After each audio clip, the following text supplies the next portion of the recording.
So హెచ్టిఎంఎల్లో links లేదంటే వీటిని hyper links ఎలా క్రియేట్ చేయాలి అనేది మనం యాంకర్ ట్యాగ్ ద్వారా చూడొచ్చు.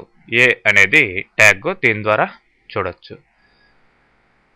సో దీని ద్వారా మనం ఆ హైపర్ లింక్ని క్రియేట్ చేసి వేరే డాక్యుమెంట్కి లేదంటే వేరే వెబ్ పేజ్కి లింక్ పెట్టుకునే అవకాశం ఉంటుంది. సో ఇక్కడ ఈ ఎగ్జాంపుల్స్ చూసినట్లయితే ఈ 3 ఎగ్జాంపుల్స్ ఎలా వర్క్ అవుతాయో లింక్స్ తెలుస్తుంది. ఫస్ట్లో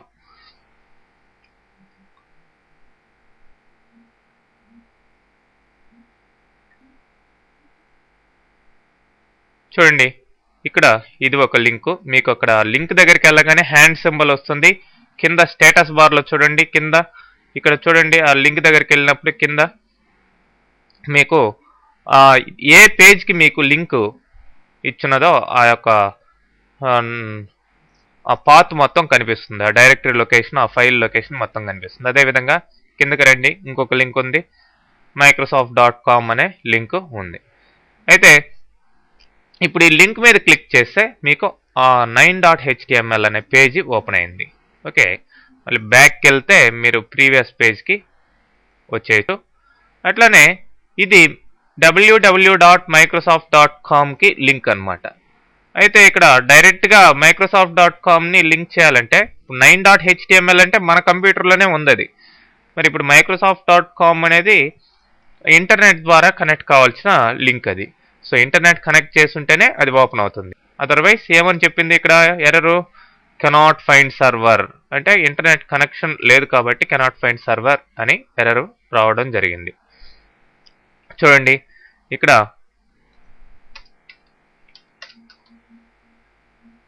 ఇది anchor tag HREF horizontal reference అనమాట. ఇచ్చి విత్ ఇన్ కొటేషన్లో ఏ ఫైల్కి అయితే లింక్ పెట్టాలో ఆ ఫైల్కి లింక్ పెట్టడం జరిగింది. మరి ఈ హైపర్ లింక్కి టెక్స్ట్ ఏం కనబడాలి? This is text, this is text అనేది ఇక్కడ లింక్ లాగా, లింక్కి టెక్స్ట్ లాగా కనిపిస్తుంది. సో ఈ యాంకర్ ట్యాగ్ని ఇక్కడ క్లోజ్ చేసేస్తాం. హారిజాంటల్ రెఫరెన్స్లో మీరు ఫైల్ నేమ్ ఇవ్వాలి, తర్వాత అక్కడ టెక్స్ట్ ఏం డిస్ప్లే కావాలనేది ఇవ్వాలి. అట్లానే ఇక్కడ హారిజాంటల్ రెఫరెన్స్లో ఫైల్ నేమ్ ఇచ్చాను, ఇక్కడ వెబ్సైట్ నేమ్ ఇచ్చాం, microsoft.com అనే వెబ్సైట్ నేమ్. దానికి దిస్ ఈజ్ టెక్స్ట్ అని లేదు మీ ఇష్టం వచ్చినట్టు పెట్టుకోవచ్చు. For example click here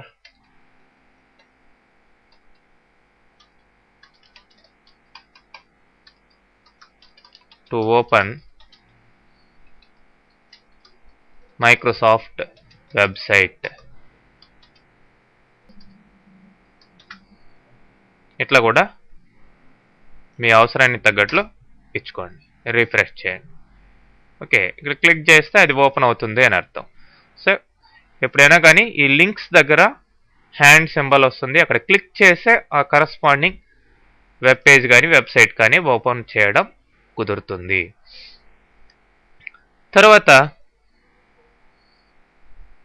next example చూసినట్లయితే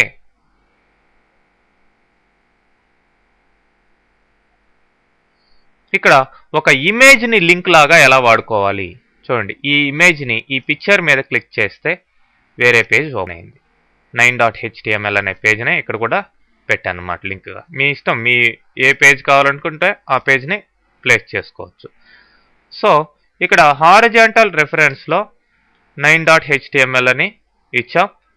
తర్వాత యాంకర్ ట్యాగ్ క్లోజ్ చేయకముందరే IMG ట్యాగ్ ద్వారా ఇమేజ్ని ప్లేస్ చేయడం జరిగింది. IMG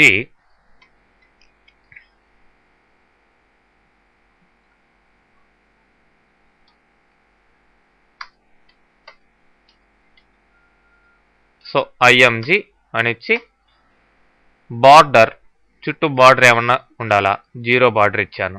బార్డర్ కావాల్సి ఉంటే మీరు ఎక్కువ బార్డర్ పెట్టుకోండి, సపోజ్ 10. సోర్స్ పిక్చర్ ఏది cat2.jpg ఇవ్వడం జరిగింది. దాని విడ్త్ ఎంత, హైట్ ఎంత ఇచ్చి ఇమేజ్ ట్యాగ్ని ఇక్కడ క్లోజ్ చేసి ఫైనల్గా ఈ యాంకర్ ట్యాగ్ని క్లోజ్ చేయండి. సో ఇప్పుడు ఈ ఇమేజ్ అనేది మీకు లింక్కి రెఫరెన్స్గా ఉపయోగపడుతుంది. ఇప్పుడు ఇక్కడ ఇమేజ్ మీద క్లిక్ చేస్తే మీకు చూడండి బార్డర్ ఇప్పుడు పెంచాం కాబట్టి బార్డర్ కూడా వచ్చింది. F5 కొడితే రిఫ్రెష్ అనమాట. రిఫ్రెష్ అన్నా కానీ లేదంటే కీబోర్డ్లో F5 ప్రెస్ చేస్తాను ఇంతకు అందుకని బార్డర్ ఇమీడియట్గా రావడం జరిగింది. సో ఇప్పుడు లింక్ కాబట్టి క్లిక్ చేయండి. ఈ ఫైల్ ఓపెన్ అయింది. బ్యాక్ ప్రీవియస్ ఫైల్ ఎగ్జిక్యూట్ అయింది. సో ఈ విధంగా ఒక ఇమేజ్ని హారిజాంటల్ రెఫరెన్స్గా లేదంటే హైపర్ లింక్ లాగా యూజ్ చేసుకునే అవకాశం ఉంది. నెక్స్ట్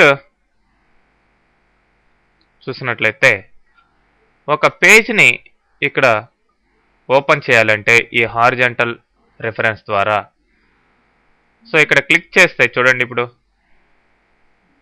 ఇది ఇంకొక డాక్యుమెంట్లో ఓపెన్ అయింది. ప్రీవియస్గా మనకి ఎలా ఓపెన్ అవుతుంది, ఇదే విండోలో ఓపెన్ అయ్యేది. ఇప్పుడు అట్లా కాకుండా ఇంకొక విండో ఇంకొక ఎక్స్ప్లోరర్ ఓపెన్ అయింది చూడండి, దాంట్లో ఈ డాక్యుమెంట్ ఓపెన్ అయింది. ఓకే, క్లోజ్ చేస్తున్నాను. చూడండి వన్స్ అగైన్ క్లిక్ చేసాం, ఇది ఇక్కడే ఉంది. స్పెషల్గా ఇంకొక విండోలో ఈ డాక్యుమెంట్ ఓపెన్ కావడం జరిగింది. సో అది ఎలా అంటే ఇక్కడ కోడ్లో మీరు హారిజాంటల్ రిఫరెన్స్లో సేమ్ ఇంతకు ముందర ఇచ్చినట్లుగానే 9.html అనే ఫైల్ ఇచ్చారు. కానీ target equal to _blank. Target అంటే ఇది ఎక్కడ ఓపెన్ కావాలి, మామూలుగా అయితే ఇదే పేజ్లో ఓపెన్ అయిపోతుంది. సో ప్రస్తుతం ఉండే ఈ డాక్యుమెంట్ పోయి ఈ 9.html అనే డాక్యుమెంట్ వస్తుంది. అలా కాకుండా టార్గెట్ ఈక్వల్ టు _blank అని ఇస్తే మనం ఈ 9.htmlని ఒక కొత్త విండోలో ఓపెన్ చేసుకునే అవకాశం ఉంది. ఓకే, అదనమాట.